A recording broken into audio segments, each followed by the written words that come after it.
গণমাধ্যমের জন্য এটা এখন একটা বসন্তকাল। জিয়াফত শব্দটা ব্যবহার করতে শুনেছি অনেকবার।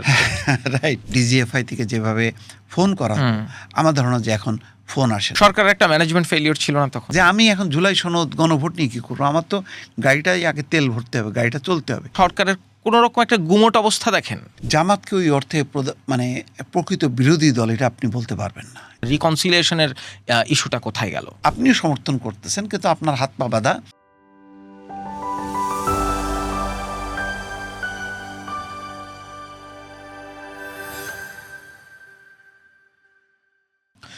গণমাধ্যমকে বলা হয় রাষ্ট্রের চতুর্থ স্তম্ভ। মত প্রকাশের স্বাধীনতা নিশ্চিত করা হয়েছে খোদ সংবিধানেই। কিন্তু দিন শেষে এই মত প্রকাশের স্বাধীনতা কতটা স্বাধীন তাই নিয়ে একটু আলাপ করতে চাই। আমাদের আজকের পডকাস্ট কথা চলুকের অতিথি সাংবাদিক মোস্তফা ফিরোজ। মোস্তফা ফিরোজ, আপনাকে আমন্ত্রণ জানাচ্ছি। জি, আপনাকেও এবং আপনার দর্শকদেরকেও। আপনার একটা দীর্ঘ সাংবাদিকতার ক্যারিয়ার। আপনি পত্রিকা ছাড়িয়ে টেলিভিশনে একটা লম্বা সময় কাজ করেছেন। এখন আপনি ইউটিউব চ্যানেলে আপনার অ্যানালাইসিস দেন এবং আপনার নানান রকম বিশ্লেষণ অনেক মানুষ শোনে, দেখে। মূলধারার সাংবাদিকতা, যেটাকে আমি কোট আনকোট মূলধারা বলছি, সেই সাংবাদিকতা ছেড়ে এখন আপনি যে বিশ্লেষণধর্মী কাজ করছেন ইউটিউব চ্যানেলে, এই দুটোর মধ্যে পার্থক্য কী? পার্থক্য আসলে নাই। সাংবাদিকতা যে কোনো প্ল্যাটফর্মে করা যায়। আমরা যেই আমাদের দৃষ্টিভঙ্গিটা যে সোশ্যাল মিডিয়া মানে হচ্ছে এটা একটা ছোট প্ল্যাটফর্ম, এটা খুব তুচ্ছ প্ল্যাটফর্ম, কিন্তু এটা আসলে ঘটনাক্রমে এটা এখন প্রধান প্ল্যাটফর্ম। আমরা এটাকে আসলে ব্যবহার করতে ব্যর্থ হয়েছি। আমাদের তথাকথিত মূলধারার প্ল্যাটফর্ম যেগুলিকে বলি, মানে টেলিভিশন চ্যানেল বা পত্রিকা, সেইগুলোর অডিয়েন্স আর এই সোশ্যাল মিডিয়ার অডিয়েন্স যেহেতু অনেক বেশি, সুতরাং আমরা এখানে পরিকল্পনা করতে ভুল করছি, এইটাকে অবহেলা করছি আমরা। গত 5-7 বছরে এটার একটা পরিবর্তন অনেকে বুঝতে পারছে বাস্তবতাটা। যেসব দেশ আগেই বুঝতে পারছে তারা অনেক দূর আগায় গেছে, আমরা এই বাস্তবতাটা অনেক পরে বুঝতে পারছি। আমাদের এখানে বোঝা দরকার এটা এমন একটা স্বাধীন মিডিয়া, যেই মিডিয়াতে স্বাধীনভাবে কথা বলা যায়, দায়িত্বের সাথে কথা বলা যায়, লোকজনকে বোঝায় বলা যায়, যার উপরে মাথার উপরে কোনো ছড়ি থাকে না। সুতরাং এটাকে সুন্দরভাবে ইউটিলাইজ করা এবং একই সঙ্গে যেহেতু বহু মানুষ দেখে, এখানে যদি বাণিজ্যিক দিক থেকেও চিন্তা করা যায় তাহলে এর আর্নিংও মানে অ্যাজ এ পার্সন হিসাবে বলা যায় যে আমি মেইন স্ট্রিম যেটাকে বলা হয় সেখানে যদি আমি আমার পরিশ্রম দিয়ে যে অর্থটা পাই, তুলনামূলকভাবে এখানে পরিশ্রম করলে আমি স্বাধীনভাবে অনেক বেশি পাই। তো এবং যেহেতু বহু মানুষের সংস্পর্শে থাকে সোশ্যাল মিডিয়া, সুতরাং এটাকেই আমরা মেইন স্ট্রিম মানে বলতে আমাদের দ্বিধা লাগে। আমরা সেটাকে অবজ্ঞা করি, তুচ্ছ করি, এবং যার ফলে এই সুযোগটা কিন্তু যারা মানে গুজব ছড়ায়, যারা নানা রকম তাদের মতলব হাসিল করে, তাদের হাতে চলে গেছে। কিন্তু শুরু থেকে যদি আমরা এটাতেই যারা প্রধান ধারায় যারা সাংবাদিকতা করে তারা যদি এখানে ঘাঁটি গেড়ে বসতো, তাহলে কিন্তু মানুষ কিন্তু তাদেরকে ফলো করতো। যেমন দেখেন, এখন আমরা যখন কি কাজ করা শুরু করছি, বা আরও এখন মেইন স্ট্রিমের এমনকি টেলিভিশন চ্যানেলের এই কন্টেন্টগুলো যখন এখানে আসতেছে, তখন তো এটা সোশ্যাল মিডিয়ার মানে অ্যাসেট, তো সেটা তো ফলো করতেছে। যদি তাই দেখা যায় যে টেলিভিশনের দর্শক সংখ্যা আর ওইটা যখন নাকি সোশ্যাল মিডিয়াতে আসছে, এর দর্শক সংখ্যা অনেক বেশি, তাহলে এটাই তো মেইন স্ট্রিম হবে, যে সবচেয়ে বেশি দর্শক দেখছে। তো আমরা এটাকে আসলে মানে গুরুত্ব দিতে, মূল্যায়ন করতে আমরা ব্যর্থ হয়েছি। সে কারণে আমরা মেইন স্ট্রিম বলতে আমরা শুধু টেলিভিশন চ্যানেল বুঝি বা পত্রিকা বলি। সোশ্যাল মিডিয়া কেন মেইন স্ট্রিম না, এটা আমি এখনও আসলে বুঝে উঠতে পারি না। কিন্তু ধরেন, আপনি তো একটা লম্বা সময় যেটাকে আপনি মানে আবারও কোট আনকোট মূলধারার গণমাধ্যম বলি, সেইগুলোতে যেই ধারায় সাংবাদিকতা করা হয়, যতটা গেটকিপিং থাকে, যতটা এডিটোরিয়াল পলিসি যতটা ইমপ্লাই করা যায়, কিংবা সাংবাদিকতার ভ্যালুজ, নৈতিকতা যতটা ইমপ্লাই করা যায়, সোশ্যাল মিডিয়ায় একজন ব্যক্তি যখন সেটা করে, তখন কি তার অনেক বেশি ব্যক্তি নৈতিকতা, ব্যক্তি এডিটোরিয়াল পলিসি গুরুত্বপূর্ণ হয়ে ওঠে না? সেই জায়গায় কি অথেন্টিসিটির জায়গায় দর্শকের কাছে ওই গ্রহণযোগ্যতাটা কাছে পৌঁছাতে পেরেছে বাংলাদেশের সোশ্যাল মিডিয়ার যারা কাজ করেন? দেখেন, লড়াইটা তো এটাই। আপনার যখন নাকি নিজের স্বাধীনতা থাকবে, তখন এই স্বাধীনতাটা যাতে দায়িত্বশীলতাটা আরও বেশি থাকে, তখন আপনি সতর্ক থাকবেন। আপনি অন্যের মিডিয়াতে বা আপনি কাজ করে আসছেন, আপনার কিন্তু ততটা দায়বদ্ধতা থাকে না। সেই জন্য আমরা অনেকগুলো গেট রাখি ক্রস চেক করার জন্য। এখানে গেট আপনি, হ্যাঁ, আবার যদি এটাকে যদি প্রাতিষ্ঠানিকভাবে, যেমন আপনারা আলাপ, আপনার এটাতে যখন রূপ দিচ্ছেন, তখন কিন্তু এটা ঠিকই আবার গেট থাকছে, কি বলছেন, কি যাবে, কোনটা যাবে না, সেগুলি চেক করতেছেন। তো বিষয়টা তাই, এখানে ব্যক্তিগতভাবেও কেউ মনে করেন এখন পৃথিবীতে যারা দেখবেন সিনিয়র সাংবাদিক বা এডিটর লেভেলের, তারা কিন্তু সবাই নিজের প্রতি খুব কনফিডেন্ট বলে তারা কিন্তু আলাদা আলাদা প্ল্যাটফর্মে তারা কাজ করে, তাই না? এবং সেগুলো প্রশংসিত হচ্ছে, সেগুলির নিয়ে কোনো টেক্সট নিয়ে কোনো আপত্তি নেই। আপত্তি হচ্ছে যারা অপসাংবাদিকতা করছে তারা। তো সেই অপসাংবাদিকতা তো আপনি তথাকথিত মেইন স্ট্রিম যেটা বলা হয়, সেখানেও তো হচ্ছে, সেইগুলিও তো ব্ল্যাকমেইল করতেছে এবং প্রাতিষ্ঠানিকভাবে ব্ল্যাকমেইল করতেছে, মালিকরা ব্ল্যাকমেইল করাচ্ছে, আবার আভ্যন্তরীণভাবে সাংবাদিকতার নামে কিছু লোকও করছে। তো ওইটা অপরাধ না? আপনি সব অপরাধ দেখতেছেন সোশ্যাল মিডিয়াতে। এটা এই দৃষ্টিভঙ্গিটা কি সঠিক হলো না। তো আপনার এতগুলো গেট থাকার পরেও আপনি সেটা প্রাতিষ্ঠানিক একটা আপনি অনৈতিক কাজ করতেছেন। আপনার নির্বাচনের সময় আপনার কী নৈতিকতা ছিল? আপনি তো সংঘবদ্ধভাবে একটা খারাপ নির্বাচনের জন্য আপনি ফাইট করছেন, তাই না? বরং তখন সোশ্যাল মিডিয়াতে মানুষ আমাদের কথা শুনছে, কারণ আমরা সঠিক জিনিসটা তুলে ধরছি। তাহলে কোনটা মেইন স্ট্রিম? যেটা মানুষ দেখে না, যেটাকে সংঘবদ্ধভাবে আপনি রাষ্ট্রীয় পর্যায়ে ক্রাইম করতেছেন, সেটা কি অপরাধ না? আর আমি যেখানে ব্যক্তিগতভাবে সঠিক তথ্য দিয়ে সামনে আসছি, সেটা কি সঠিক না? কোনটা? আপনার বিচারের দৃষ্টিভঙ্গিটা আপনাকে এখানে জাজ করতে হবে যে কোনটা সঠিক। আপনি বড় প্রতিষ্ঠান, কিন্তু সে মানে একটা পারপাস সার্ভ করতেছে, আর একজন ব্যক্তি সে কিন্তু পুরো সিস্টেমের বিরুদ্ধে লড়াই করে যাচ্ছে এবং সে সঠিকভাবে লড়াই করছে, জনগণ তাকে সমর্থন করছে, নৈতিক আপনিও সমর্থন করতেছেন, কিন্তু আপনার হাত পা বাঁধা, কারণ আপনি একটা বড় প্রতিষ্ঠানের মধ্যে করছেন, কিন্তু আপনি সেখান থেকে অনুভব করতেছেন যে আমি সঠিক কথাটা বলতে পারতেছি, কিন্তু আপনি পারতেছেন না। তাহলে গ্রহণযোগ্যতাটা আর কোনটার বেশি? আপনি যদি সঠিক কাজটা করতেন, হ্যাঁ সেটা, কিন্তু আপনি তো সঠিক কাজটা করতে পারেননি। বাংলাদেশের বাস্তবতায় সোশ্যাল মিডিয়াই মেইন স্ট্রিম মিডিয়া হিসেবে আসছে, যখন কি ক্রাইসিস মোমেন্টগুলো বাংলাদেশে এসছে গত 15 বছরে। আপনি দেখবেন সবাই তখন ঝুঁকছে যে আচ্ছা এইগুলো ভুয়া খবর বাদ দাও। এমনকি টেলিভিশনের চ্যানেলের বা বিভিন্ন পত্রিকার সাংবাদিকরা গণরোষের শিকার হয়েছে। সেখানে আমাদের মতন ক্ষুদ্র মানুষগুলো যখন কি আমরা পথে ঘাটে বেরিয়েছি, আমাদেরকে নিয়ে মানুষ উল্লাস করছে, উৎসাহ দিছে যে আপনি সঠিক কাজ করে যান। তো আমি তো মনে করি যে ওই কতটা গেট থাকলো কি থাকলো না বড় কথা না, বড় কথা হলো আপনি সঠিক সময় সঠিক কাজটা করতে পারলেন কি না, ঠিক বক্তব্যটা দিলেন না। আপনি যদি ঠিক বক্তব্য না দেন, তাহলে আপনি এমনিতেই ঝরে যাবেন। সেটা মেইন স্ট্রিম হোক, মানে তথাকথিত মেইন স্ট্রিম হোক, আর সোশ্যাল মিডিয়াতে হোক, আপনি বেশি দিন টিকবেন না। কিন্তু আপনি সঠিকভাবে যদি থাকেন, সেটা মেইন স্ট্রিম হোক আর এই যে সোশ্যাল মিডিয়া হোক, আপনি কিন্তু টিকে থাকবেন। 15 বছরের আওয়ামী লীগের শাসনামলে মত প্রকাশের স্বাধীনতা নিয়ে নানান রকম আলোচনা সমালোচনা হয়েছে। এরপরে অন্তর্বর্তীকালীন সরকারের সময় সে ডক্টর ইউনূস প্রধান উপদেষ্টা হয়ে যখন বললেন মন খুলে সমালোচনা করুক, তারপরও এই মত প্রকাশের স্বাধীনতা নিয়ে নানান রকম আলোচনা হয়েছে। সেই দুইটা সময়ের তুলনায় হাল বাস্তবতায় এই নির্বাচিত সরকার, যদিও 3 মাস খুবই অল্প সময় মন্তব্য করার জন্য, তারপরও ওই মর্নিং শোজ দ্য ডেকে বিবেচনায় রেখে যদি বলেন, সেই মত প্রকাশের স্বাধীনতা বাংলাদেশের এই মুহূর্তে কোথায় দেখেন, যখন সংবিধানে নিশ্চিত করা হয়েছে মত প্রকাশের স্বাধীনতা? আমি তো মনে করি এইরকম মানে গণমাধ্যমের জন্য এটা এখন একটা বসন্তকাল, অসাধারণ। যখন হবে তখন অবশ্যই প্রতিবাদ করুন, কিন্তু এখন পর্যন্ত কিন্তু হয়নি, কেউ না। বরং আপনার যেটা সমস্যাটা হচ্ছে, মিডিয়াগুলোর মালিকানার জায়গায় সমস্যা বলে তারা এমন একটা ভাবে উপস্থাপন করে, ভাই আমরা তো চাপের মধ্যে আছি। সবসময় তারা চাপে থাকে।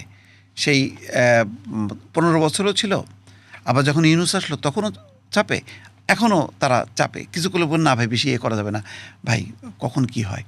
এই যে কারণটাকে তারা শুরু থেকে দাসত্বটা এমনভাবে তারা মানে বিল্ড হয়ে গেছে তাদের ভেতরে, যে তারা এই দাসত্ব মুক্ত হতে পারে না। এই জন্য যেহেতু প্রফেশনালি কোনো মিডিয়া গড়ে ওঠে নাই, সেই কারণে তাদের সবসময় একটা দাসত্বসুলভ মনোভাব, অথচ সরকারের দিক থেকে কিন্তু কোনো বাধা নেই। আমি এখনও পর্যন্ত প্রতিনিয়ত আমি যে কন্টেন্টগুলো তৈরি করি, আমি তো এখন বরং দেশে থেকে আমি ভারমুক্তভাবে যেখানে প্রশংসা করার দরকার সেখানে করছি, যেখানে সমালোচনা করার দরকার সেখানে করছি। কই আমি তো কোনো টেলিফোন পাচ্ছি না, কোনো হুমকি কাজ করে না, ভাই দেশে থাকতে পারবো কি পারবো না, এই বোধটা তো আস্তে আস্তে আমার মাথা থেকে সরে যাচ্ছে।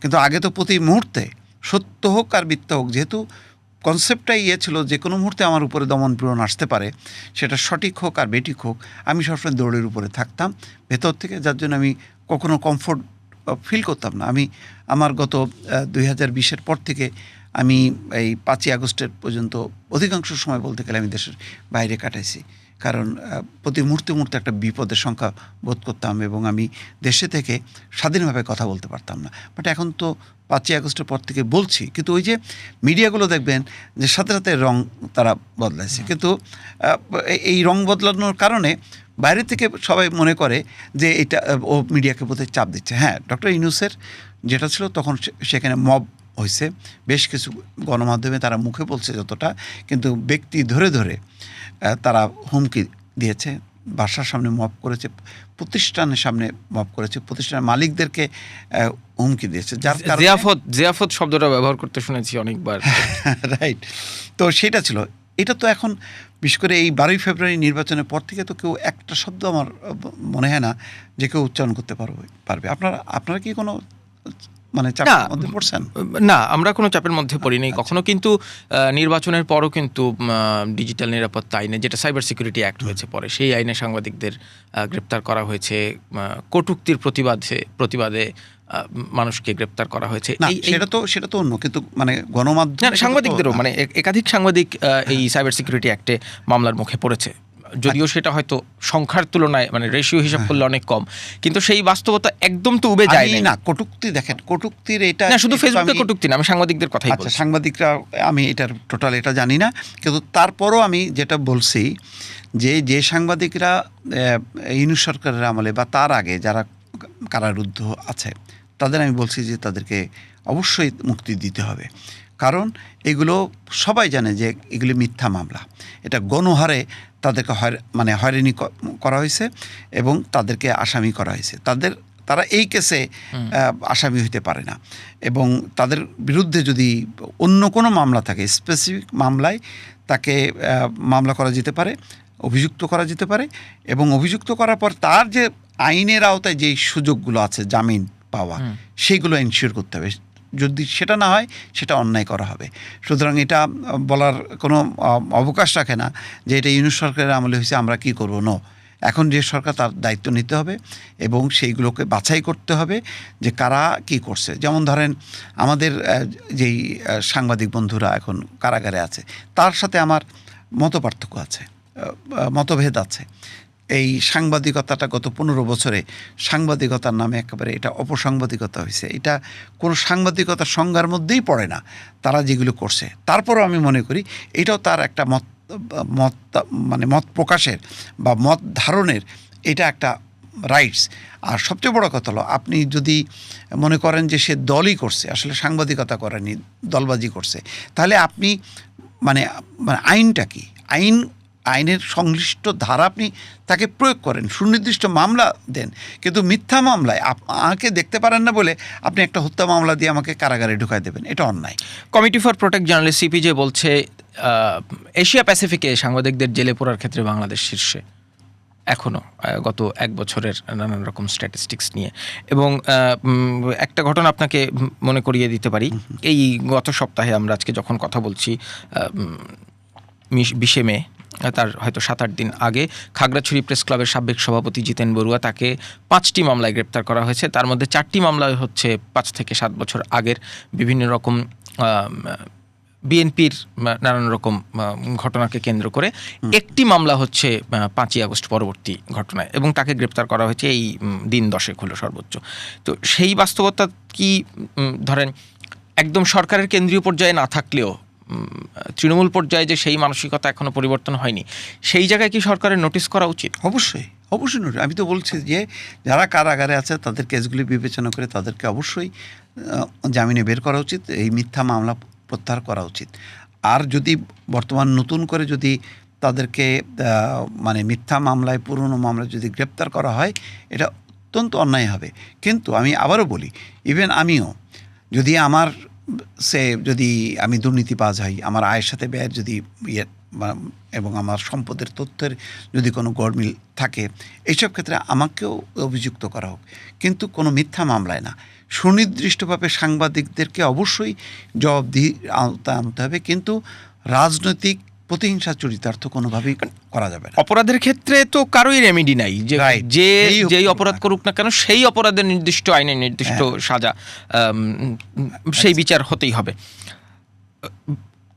গত বছর প্রেস ফ্রিডম ডেতে একটি কার্টুন বর্তমান প্রধানমন্ত্রী তখন শেয়ার দিয়েছিলেন, এবং শেয়ার দিয়ে তিনি এই মত প্রকাশের স্বাধীনতার সাথে একাত্মতা ঘোষণা করেছিলেন।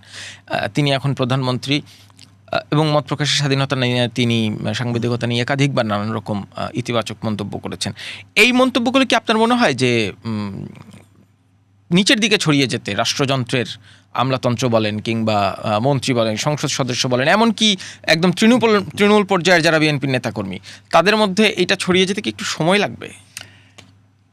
এটা তো রাষ্ট্রের একদম সর্বোচ্চ পর্যায়ে তার যেই ভীষণটা, সেই ভীষণটা জাজ করতে হবে, তাদের আলোচনা করতে হবে, এবং তিনি যেইটা পোষণ করেন সেটা যদি নিচের দিকে না হয় তাহলে তো এটা একটা কৃত্রিম হবে, যে তখন আমি একটা প্রেক্ষাপটে পড়ছি। সুতরাং আমি মনে করি যে বর্তমান প্রধানমন্ত্রী সেটাকেই ধারণ করেন।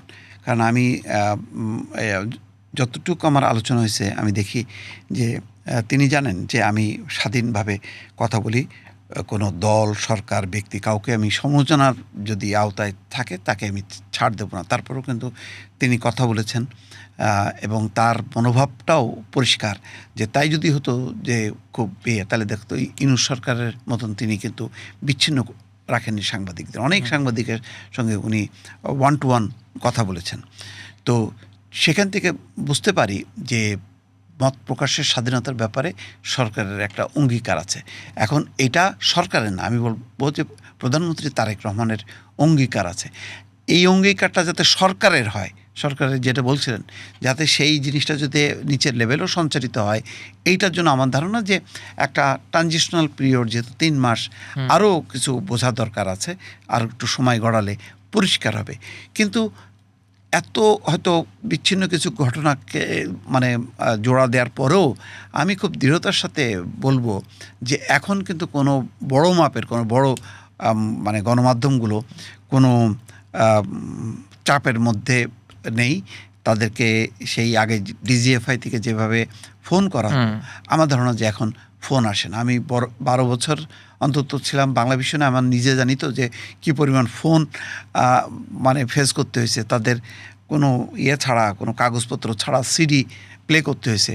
তো সেই সব গুলির প্রেক্ষিতে অন্তত এখন বলা যায় এরকম ঘটনা এখন ঘটছে না। তো এখন এটাকে প্রাতিষ্ঠানিক রূপ দেয়া বা একটা পলিসির আওতায় আসবে কি আসবে না, এটার জন্য আমার ধারণা যে আরও 2-1 মাস দেখতে হবে। এইটা ধারাবাহিকতা থাকুক, সেটা আমরা সবাই চাই। মত প্রকাশের স্বাধীনতা, গণমাধ্যম থেকে আপনি যেহেতু সামগ্রিক রাষ্ট্রযন্ত্রের কথা বললেন, একটু রাজনীতি নিয়ে কথা বলি। দেশ কেমন চলছে? দেশের চলার ক্ষেত্রে 2টা দিকই আছে, ভালো চলছে আবার মন্দও চলছে। ভালোর দিকটা আগে বলি। ভালোর দিকটা কিছু রাজনীতির যে একটা কালচার, সেই কালচারটা কিন্তু পরিবর্তন হয়েছে। আগে আমরা রাজনীতি মানেই হচ্ছে এক পক্ষ আর এক পক্ষকে নির্মূল করার ভাষা শুনতাম, এবং অবজ্ঞা, অশ্রদ্ধা, গালিগালাজ, যত রকম বিদ্বেষমূলক যেই ভাষাগুলো সেগুলো শুনতাম, এবং রাজনীতিকরা তাদের নিজেদের পলিসি, চিন্তা, চেতনার কথার চেয়ে প্রতিপক্ষকে আক্রমণ করে কথা বলতো। কিন্তু এখন দেখি যে না, সেই সমালোচনার জায়গাটা, প্রতিপক্ষকে আক্রমণ করা, বিষোদ্গার করা, তার থেকে বরং সামনে কি করা হবে তার একটা আলোচনাটা সব বেশি প্রাধান্য পাচ্ছে। এইটা আমি মনে করি এই রাজনীতির এই বক্তব্যের এই যে কালচার, ধারাবাহিকতাটা যেটা ছিল অতীতে, সেটার একটা আমূল পরিবর্তন ঘটছে। এখন প্রধানমন্ত্রী নিজে প্রতিটা কর্মসূচিতে এটা অনেক জনসম্পৃক্ততা করার জন্য তিনি একদম স্টেজের উপরেই শুধু যাচ্ছেন না, তিনি স্টেজ থেকে নিচে নামছেন, বিভিন্ন মানুষের সাথে সংযুক্ত হওয়ার চেষ্টা করছেন। এগুলি আমি মনে করি ভালো দিক। আরও ভালো দিক দেখেন, 15 বছরে যেই রাজধানীর ট্রাফিক ব্যবস্থায় যেটা করা যায়নি, যে সিগন্যাল বাতি অনুযায়ী গাড়ি চলাচল, সেটা পরে কিন্তু এখন নিয়ন্ত্রণটা আসছে। এখন অটোমেটিকভাবে প্রত্যেকটা চালকই কিন্তু থেমে যাচ্ছে, সাদা দাগের আগেই কিন্তু সে গাড়িটা থামাচ্ছে। সেই কোনো যান চলাচল থাকুক বা অপোজিট সাইডে থাকুক বা না থাকুক, হ্যাঁ, নির্দিষ্ট কয়েকটা জায়গায় হয়েছে। হ্যাঁ, এই জায়গাগুলোতে এটা তো শুরু হয়েছে, মেইন রোডগুলোতে তো শুরু হয়েছে। তার মানে এগুলি সিগন্যাল দিচ্ছে যে কিছু করার। তারপরে দেখেন যে কয়েকটা প্রকল্প কথা চিন্তা করেছে, সবগুলি কিন্তু কৃষি অর্থনীতির জন্য খুব গুরুত্বপূর্ণ। এর মধ্যে পদ্মা ব্যারেজ একটা বড়, তারপরে তিস্তা মহাপরিকল্পনা নিয়েও কাজ চলছে। তার মানে আপনার হলো কৃষি অর্থনীতির দিকে খাল কাটা, এইগুলি সবই কিন্তু খুবই ইতিবাচক দিক। আর নেতিবাচক দিকটা হলো যে পুরনো কিছু যেই জমাকৃত কিছু মানে পাপ বলেন, বোঝা বলেন, সেগুলো সরকারকে ক্যারি করতে হচ্ছে। তার মধ্যে অন্যতম হচ্ছে টাকা পাচার, তার মধ্যে অন্যতম হচ্ছে এই যে হামের কারণে যে পরিস্থিতিটা তৈরি হলো। তারপরে আপনি যদি আরও বলেন ওই যে জ্বালানি তেলের, এটা তো বৈশ্বিক একটা সংকট, এই সংকট তার আমাদের হাতে না। এবং এই সংকটগুলো দেখেন অর্থনীতির উপরও চাপ তৈরি হচ্ছে। এমনিতেই তো অর্থনীতি আমাদের ভঙ্গুর ছিল, যেহেতু প্রচুর টাকা লুটপাট হয়ে গেছে। সে ব্যাংকগুলো গত 18 মাসেও কিন্তু ইউনিট সরকার আসলে শুধু পরিকল্পনার কথা বলছে, কিন্তু দাঁড় করাইতে পারেনি, কিন্তু রিফর্মটা হয়নি, না করে চলে গেছে। তো ফলে ওই ব্যাংকগুলো কিন্তু একটা মুক্তব্রে পড়ে আছে। তো সেই ব্যাংকগুলোকে পুনর্জীবিত করা, ইনফ্লেশন বেড়ে গেছে, তারপরে টাকা 71-72 হাজার কোটি টাকা ধার করতে হয়েছে। তো সব মিলায় অর্থনীতির চ্যালেঞ্জটা সবচেয়ে বড় কথা। আর অর্থনীতি যখনই খারাপ হচ্ছে তখন কিন্তু আইন শৃঙ্খলা পরিস্থিতিও তার উপর প্রভাব পড়ছে। তো বাংলাদেশের মানুষের এখন সবচেয়ে বড় চ্যালেঞ্জ, বা সরকারের জন্য সবচেয়ে বড় চ্যালেঞ্জ, অর্থনীতির চাকাটা ঠিক রাখা, সচল রাখা এবং আইন শৃঙ্খলা পরিস্থিতিটা উন্নতি ঘটানো। সেই জায়গায় কিন্তু আমরা এখনও দৃশ্যমান উন্নতি দেখছি না। কিন্তু কিছু পরিকল্পনার ক্ষেত্রে আমি যেটা বললাম যে ওই যে ট্রাফিক ব্যবস্থাপনা, ফুটপাথগুলো আস্তে আস্তে চেষ্টা চলছে সেগুলি ম্যানেজমেন্টের মধ্যে নিয়ে আসা, এইগুলো কিন্তু খুব ভালো। এবং যে রাজনৈতিকভাবে যে কালচার পরিবর্তনের চেষ্টা করা, বিরোধী দল মানে দৌড়ের উপরে রাখা, তাদের বিরুদ্ধে মামলা করা এবং তাদেরকে কারাগারে পোড়া, বর্তমান বিরোধী দল, অন্তত প্রধান বিরোধী দল তো সেই সংখ্যার মধ্যে নেই, কিন্তু পাল্টাপাল্টি আছে, বক্তব্য আছে, জুলাই সনদ বাস্তবায়ন করা না করা নিয়ে, সেগুলো নিয়ে পাল্টাপাল্টি, এগুলো তো থাকবেই, মতভেদ থাকবে। কিন্তু প্রধানমন্ত্রী যেটা বলেন যে মতভেদ থাকবে, মত পার্থক্য থাকবে না, মত পার্থক্য থাকবে, কিন্তু এটার মধ্য দিয়ে কোনো প্রতিহিংসার চরিতার্থ হবে না।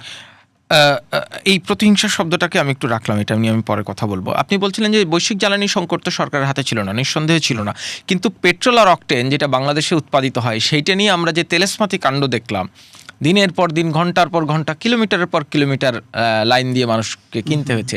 এইখানে কি সরকারের মানুষের প্যানিক বাইং একটা ফর শিওর একটা রিজন, সার্টেনলি একটা রিজন, কিন্তু সরকারের একটা ম্যানেজমেন্ট ফেলিওর ছিল না তখন? হ্যাঁ, এখানে ম্যানেজমেন্ট এখানে ফেল করছে, এটা সত্য। এটা আরও একটু ভালো দরকার ছিল। এবং পেট্রোল পাম্পগুলো দিন রাত খোলা রেখে, এবং সেখানে যেহেতু তাদের এখানে রাজনৈতিক সরকার, তাদের রাজনৈতিক ব্যক্তিদেরকেও এখানে ইনভলভ করে এই সংকটটা আরও দ্রুত সময়ের মধ্যে এটাকে সলভ করার দরকার ছিল। সেই জায়গাটায় তারা ফেল করছে, এটা সত্য। কারণ যে ফুয়েলটা নিয়ে সংকটটা তৈরি হলো, সেই ফুয়েলটার জন্য আমরা না ইরানের উপর নির্ভরশীল, না যুক্তরাষ্ট্রের উপর নির্ভরশীল, না হরমুজ প্রণালীর উপর নির্ভরশীল। এই পুরাটাই আমাদের হোমগ্রোন প্রোডাক্ট। হ্যাঁ, এটা হোমগ্রোন, কিন্তু তারপরও ওই মনে হচ্ছে যেন মধ্যপ্রাচ্য থেকে ওই হরমুজ প্রণালী থেকে তেলটা না আসলে বোধহয় আমার গাড়ির চাকা বন্ধ হয়ে যাবে। এই আতঙ্কে সবাই মনে করেন ঢাকা শহরে 1 লাখ, হ্যাঁ, সেই আতঙ্কটা সরকার মিটিগেট করতে পারে।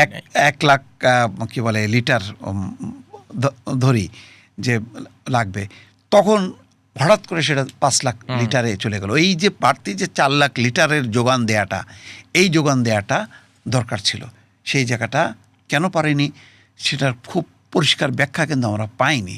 এবং মানে ঘটনাক্রমে দেখেন যে এই হাম, তারপর পেট্রোল, এগুলো নিয়ে কিন্তু বিরোধী দলও কিন্তু খুব সোচ্চার ছিল না। অদ্ভুত মতন তারা যতটা জুলাই সনদ, তারপরে গণভোট নিয়ে সোচ্চার থাকে, আমার প্রেজেন্ট মানে ক্রাইসিস আমার এটা যে আমি এখন জুলাই সনদ গণভোট নিয়ে কী করবো, আমার তো গাড়িটাই আগে তেল ভরতে হবে, গাড়িটা চলতে হবে। সেইগুলো নিয়ে দুই পক্ষই এক পক্ষ চেষ্টা করলো। আমরা দেখলাম যে রাতে রাতে তারা বিভিন্ন পেট্রোল পাম্পে ঘুরলো, তারা যখন ঘুরলো সেখানে তারা পেট্রোল দেখতে পারলো যে আছে, কোনো ভিড় নেই। কিন্তু আমরা সবাই জানি যে মানে আপনার মহাখালীর থেকে শুরু করে একদম ওই যে তেজগাঁর ওই কোনা পর্যন্ত লম্বা লাইন, এবং রাত্রেবেলায় দাঁড়াইছে ভোর রাতে যে সে 10 ঘন্টা 12 ঘন্টা লাইনে দাঁড়িয়েছে, আমাদের কলিগরাই সেই কাজ করেছে, সেই কাজটা হয়েছে। তো এটা আর একটু ভালো হওয়া উচিত ছিল, এবং এটা দুর্ভাগ্যজনক। কেন 1 লাখ যদি লিটার আমি যদি চাহিদা থাকে, যখন কি হঠাৎ করে এটা 5 লাখ হয়ে গেল, তাহলে বাড়তি আমি 4 লাখটা কেন যোগান দিতে পারলাম না? সেখানে কি আমার কি স্টকে ছিল না নাকি ছিল না? এর কিন্তু সদুত্তর কিন্তু পাইনি। না মানে এটা তো প্রতিদিন তৈরি করে দিতে হয়। সেটা 1 লাখ লিটারের চাহিদা থাকলে সেটা 5 লাখ লিটার হঠাৎ করে হয়ে গেলে সেইটা মানে তৈরি করে দেওয়াটা মুশকিল। কিন্তু আমার যে কালকে তেলের অভাব হবে না, সেই আস্থাটা মানুষের মধ্যে সরকার দিতে পারে নাই। হ্যাঁ, সেটা সত্য, এবং এটাও আপনি যেটা পয়েন্ট আউট করছেন এটা সত্য।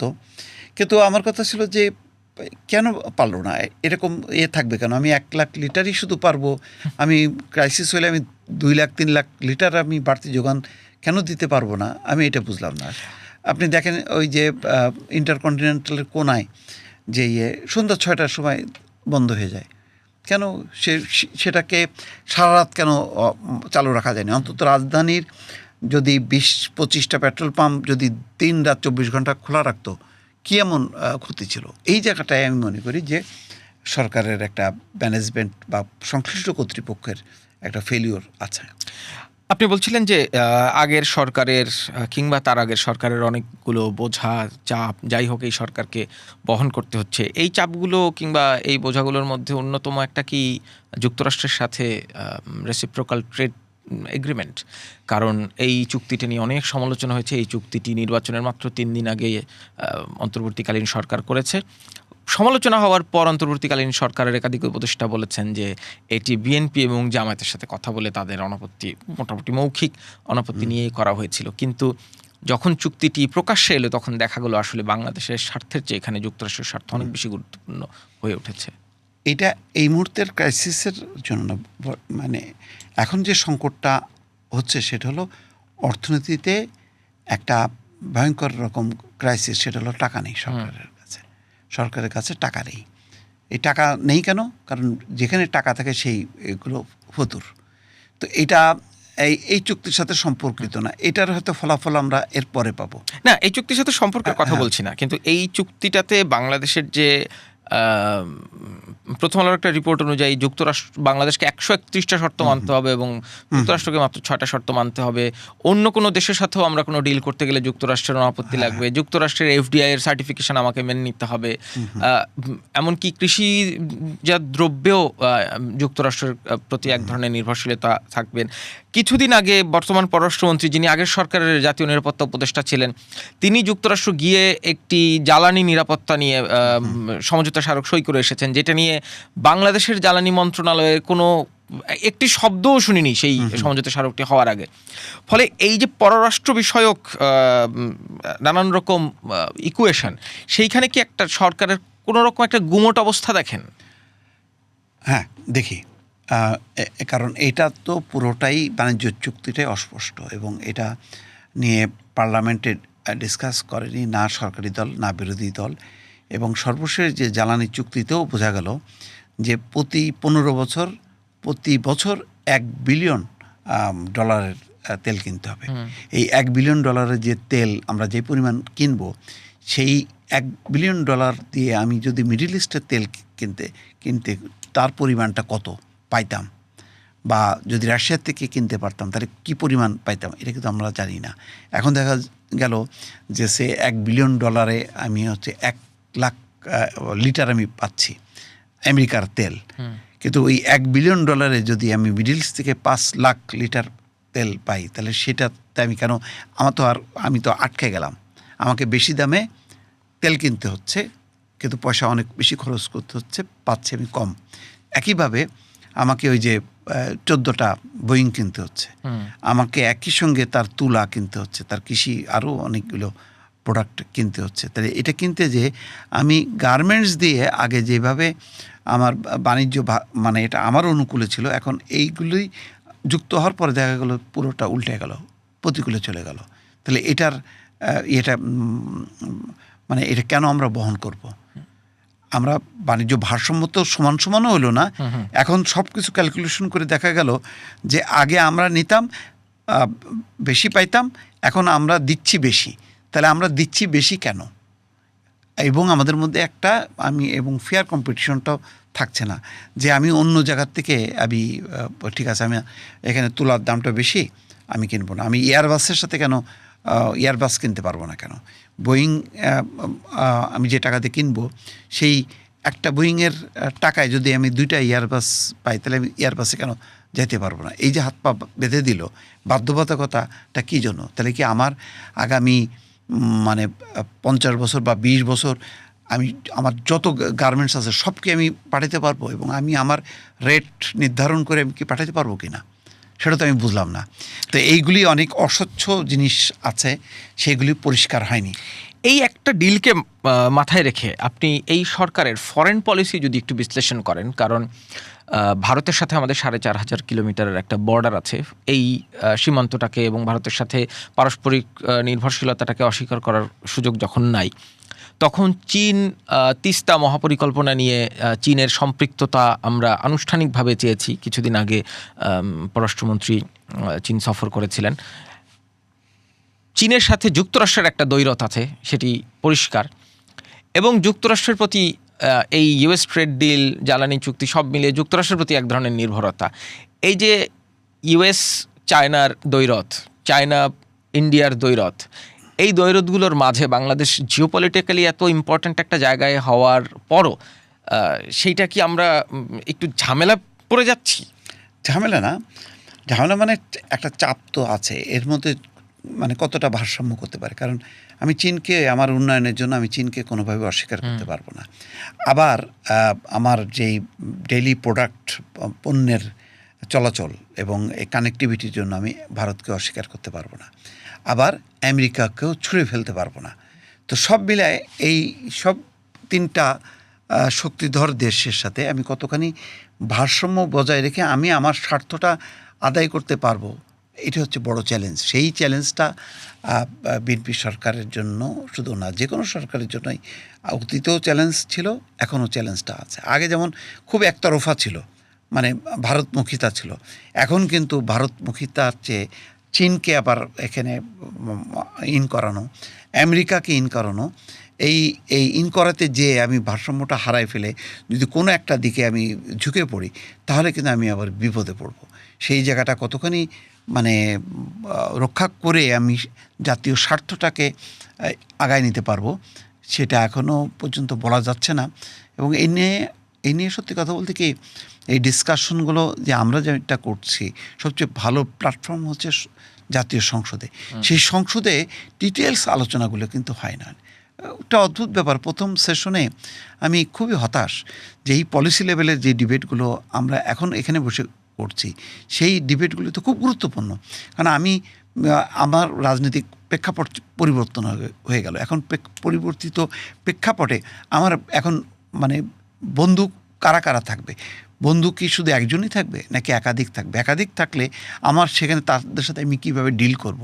তো বাণিজ্য চুক্তি দিয়ে যে ডিল করলাম, সেই ডিলটা আমার দেশের জন্য যে ভালো, সেটা তো আমি জোর গলায় কেন বলতে পারছি না? আমি অনেকগুলো প্রশংসা করলাম যে এটা রাজনীতির কালচারটা পরিবর্তন হচ্ছে, ট্রাফিক ম্যানেজমেন্টটা ভালো হচ্ছে। তাহলে আমি এখানে বসে আমি একই সঙ্গে যুক্তি দিয়ে কেন বলতে পারছি না যে না, বাণিজ্য চুক্তি যেটা হয়েছে এটা অসাধারণ হয়েছে, বরং আগে আমরা খারাপ অবস্থায় ছিলাম, এই চুক্তির মধ্য দিয়ে আমরা বিশাল একটা কিছু অর্জন করলাম। এই কথাটা কেন জোরের সাথে বলতে পারছি না? এটা তো আমাকে বলাবে সরকার, সংসদ বলাবে, তখন আমি এটা নিয়ে আলোচনা করব। সংসদ অনেক প্রাণবন্ত হয়েছে, প্ল্যাকার্ড দেখিয়ে ওয়াকআউট থেকে শুরু করে সংসদে নানানমুখী আলোচনা হয়েছে, কিন্তু সেই আলোচনার মূলে ছিল জুলাই সনদ বাস্তবায়নের প্রক্রিয়া, উচ্চকক্ষ কিভাবে হবে, নোট অফ ডিসেন্টের ভবিষ্যৎ কী হবে। কিন্তু এই ইউএস ট্রেড ডিলটা নিয়ে সংসদ সদস্য স্বতন্ত্র, যিনি আগে বিএনপি নেত্রী ছিলেন, রুমিন ফারহান আলোচনা করতে চেয়েছিলেন, কিন্তু কার্যপ্রণালী বিধি অনুযায়ী 5 জন সংসদ সদস্যের সই লাগে। তিনি বলেছেন যে তিনি আর একজনেরও সই ব্যবস্থা করতে পারেননি, এমনকি বিরোধী দলেরও কেউ রাজি হয়নি এই বিষয়টা নিয়ে আলোচনা করতে। এইটার কারণ কি ওইটাই, যেটি অন্তর্বর্তীকালীন সরকার বলেছেন যে সরকার অর্থাৎ বিএনপি এবং জামায়াতে ইসলামী দুটি দলই জানতো এই চুক্তির বিষয়ে। এখন হয়েছে কি, বাংলাদেশে এখন একটা অদ্ভুত রাজনীতি। আপনি জামাতকে ওই অর্থে মানে প্রকৃত বিরোধী দল এটা আপনি বলতে পারবেন না, এটাও একটা সমঝোতার বিরোধী দল এটা বলতে পারেন। কারণ জামাতের একটা মানে রাজনীতি আছে, সেই রাজনীতিটা হলো এই যে সে বিএনপিকে বিরোধিতা করবে, কিন্তু এমন বিরোধিতা করবে না সেই বিরোধিতা করতে যে বিএনপি বেকায়দায় পড়বে। কারণ সে মনে করে যদি বিএনপি বেকায়দায় পড়ে তাহলে আওয়ামী লীগের এখানে প্রত্যাবর্তন সহজ হবে। সুতরাং আওয়ামী লীগের ভয়ে সে সেকেন্ড পজিশনে খুব ভালো অবস্থানে থাকতে চায় এবং এইভাবে চর্চা করতে করতে একদিন সে ক্ষমতা আসতে চায়, কিন্তু কোনোভাবেই সে আওয়ামী লীগকে মানে ঢুকতে দিতে চায় না। আবার এই সুবিধাটা সম্ভবত বিএনপিও গ্রহণ করছে যে যত মানে আওয়ামী লীগ দূরে থাকবে সে তাকে জামাতকে নিয়ে তার খেলতেও সুবিধা হবে। এবং এই গত নির্বাচনে দেখেন যে বিএনপি তার ধানের শীষের ভোট কিন্তু শুধু বিএনপি নেতা কর্মী সমর্থকরা দেয়নি, সংখ্যালঘুদের একটা বড় অংশ, আওয়ামী লীগের শুভাকাঙ্ক্ষীদের একটা বড় অংশ, প্রগতিশীল বাম, প্রগতিশীল, মুক্তমনা, স্বাধীন, নিরপেক্ষ অনেক ভোটগুলো চলে এসছে। কারণ তারা মনে করে যে জামাত একটা উগ্রবাদী শক্তি, এই শক্তি যদি ক্ষমতায় আসে তাহলে বিপদটা বেশি হবে, সুতরাং আমরা কম বিপদের মধ্যে থাকি, সেই জন্য তাদের একটা পছন্দ হচ্ছে বিএনপি। এবং বাস্তবতা দেখেন ওই সরকার খুব সরকারকে বেকায়দায় ফেলার মতন যে ইস্যুগুলো, সেই ইস্যুগুলো নিয়ে তারা কিন্তু সোচ্চার না। আপনি জুলাই সনদ নিয়ে, গণভোট নিয়ে, কি বলবে ওই যে দ্বিতীয় শপথ নিয়ে, এগুলি নিয়ে সোচ্চার হয়ে লাভ কি? এগুলি তো মানে আমার বর্তমান রুজির সাথে আমার তো এগুলি খুব বেশি না। সংসদ উচ্চ কক্ষ নিম্ন কক্ষ কী হবে? 300 জায়গায় 400 মেম্বার হলে 300 এমপি যদি আমার কার্যকর না হয় তাহলে এর সাথে আরও 100 সদস্য হলে কী হবে? তো সুতরাং এগুলি খুব জনগণের মনে দাগ কাটবে না, এগুলি খুবই হাইপোথেটিক্যাল জটিল বিষয়। গণভোটে মানুষ আসলে না বুঝেই ভোট দিচ্ছে, একটা হাওয়া যায় জুলাই সনদ একটা না জানি কী জিনিস, একটা পরিবর্তন দরকার, কী পরিবর্তন চাই, এর ফলে কী হবে না হবে এগুলি কিন্তু কেউ চিন্তা করেনি। তো এটার চেয়ে বড় দরকার ছিল আমার ইকোনমি, আমার ফরেন পলিসি এবং পরিবর্তিত রাজনীতির আলোকে বাংলাদেশ এখন কিভাবে মানে চলবে সেটা আলোচনা করা। বর্তমান যে অর্থনৈতিক সংকট, যেভাবে সবজির দাম 100 টাকার নিচে কোনো কেজি সবজি পাওয়া যায় না, এই যে দিনকে দিন বাড়ছে, তাহলে ইকোনমিটা কবে সেটেল হবে, কর্মসংস্থান কী হবে, এই মোটা দাগের কিন্তু এই আলোচনাগুলো কিন্তু নেই। সংসদে তো জুলাই সনদের সুরাহা হয়নি, একটা অধিবেশন শেষ হয়েছে, জুলাই সনদ বাস্তবায়ন প্রক্রিয়া নিয়ে বিএনপি এবং জামায়াত ইসলামী এখনও নর্থ পোল সাউথ পোল অবস্থানে আছেন। আগামী সংসদেও ধারণা করা যায় এটা নিয়ে আবারও আলোচনা উঠবে। এই সমাধানটা না হলে জুলাই গণঅভ্যুত্থানের পরে যে সংস্কারের কথাগুলো হচ্ছিল সেই ইস্যুটার যদি সমাধান না হয় তাহলে আপনি যেসব প্রো পিপল ইস্যুর কথা বলছেন এগুলো আদৌ উঠবে সংসদে? আপনার তো ভালোই, তো এমন একটা ইস্যু নিয়ে আপনি আলোচনা করতে থাকবেন মানে জনবান্ধব বা মানে মানুষের জন্য জরুরি যে বিষয়গুলো আছে সেগুলি উঠলো না। এতে মানে বিরোধী দল দেখালো যে আমরা তো সাংঘাতিক রকম জুলাই সনদ নিয়ে ব্যস্ত আছি, ওরাও বললো যে আমরাও জুলাই সনদ নিয়ে ব্যস্ত আছি, ফলে এই মানে আলোচনা করতে করতে সময় ক্ষেপণ হবে, কিন্তু বিদ্যমান যেই সংকটগুলো সেই সংকটগুলো চাপা পড়বে।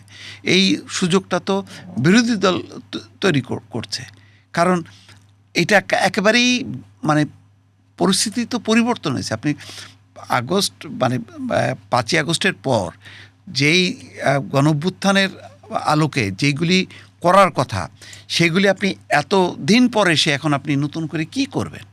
এগুলি হবে না, এবং এইগুলি কোনো মানে খুব বাস্তবতাও নাই অনেক ক্ষেত্রে।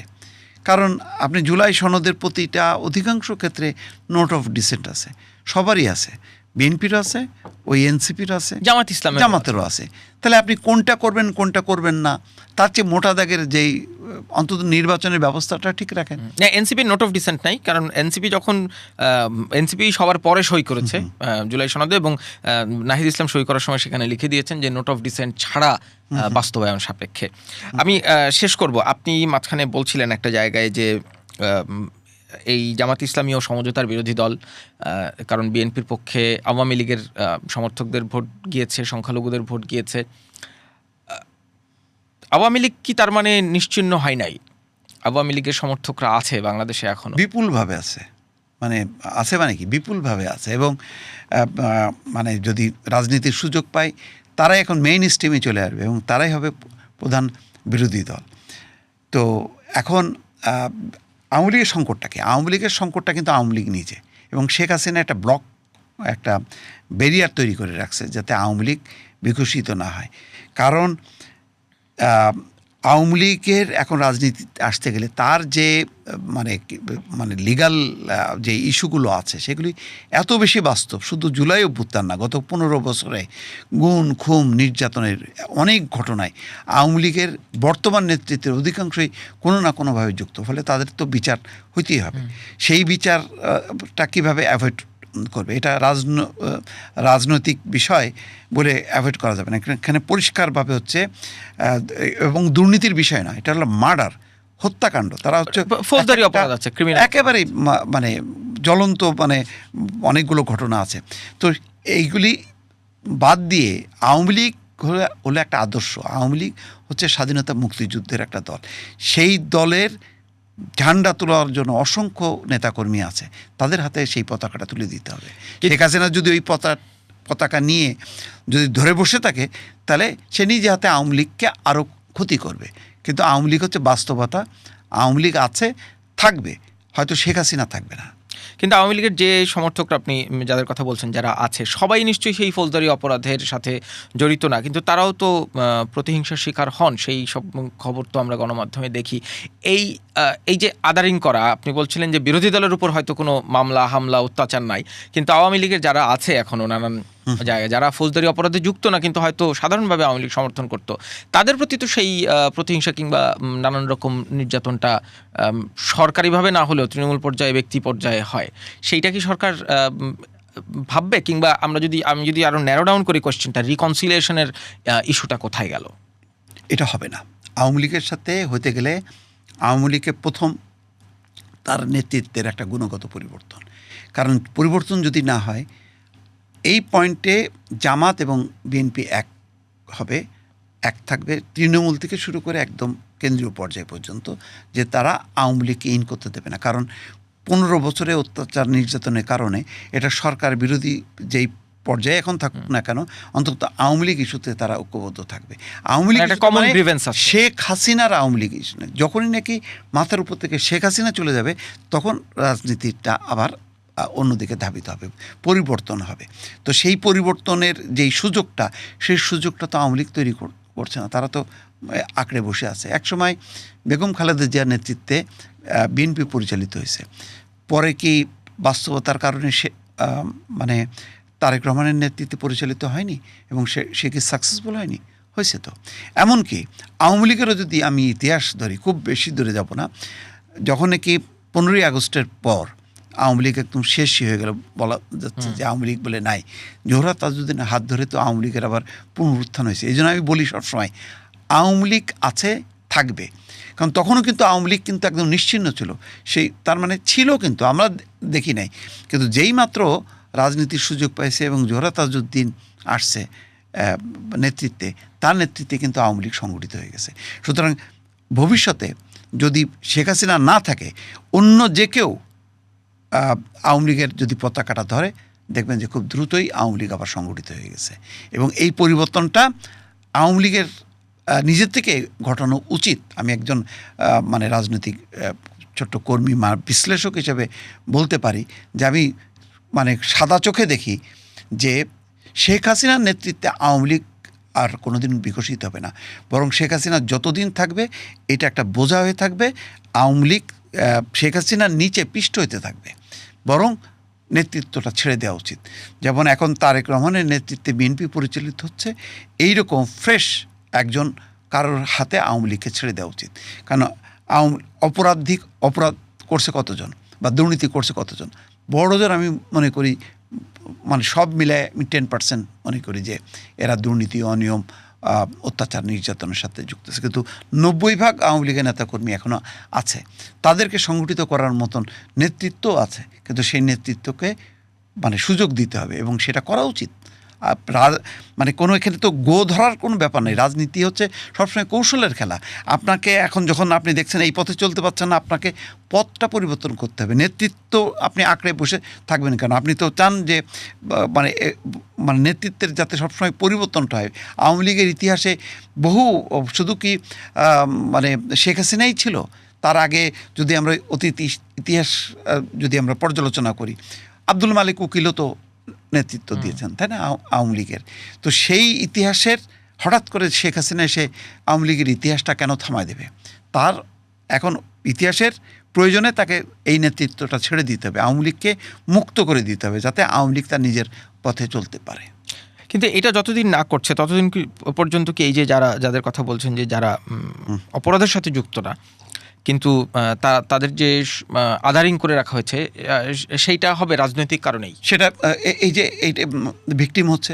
আজকে দেখেন দেশে যারা আওয়ামী লীগের যারা আছে তার মধ্যে আমি মনে করি 90% নিরপরাধ যারা কিন্তু ভিকটিম হয়ে কারাগারে আছে অথবা কারাগারের বাইরে তারা লুকায় আছে। তারা কিন্তু লুটপাটের সাথে যুক্ত না। যারা লুটপাট প্রকৃত অন্যায় করছে তাদের 90%ই দেশ ছাড়া, তারা তাদের আখের গোছায় নিয়ে যার যার মতন কিন্তু সরে পড়ছে। যারা আছে কারাগারের বাইরে তার মধ্যে দেখবেন যে 90%ই নিরপরাধ, তারা ভিকটিম হচ্ছে। এই কারণে আমি বলি তো যে এই শেখ হাসিনার এই দায় থেকে মানে মুক্ত হওয়া উচিত।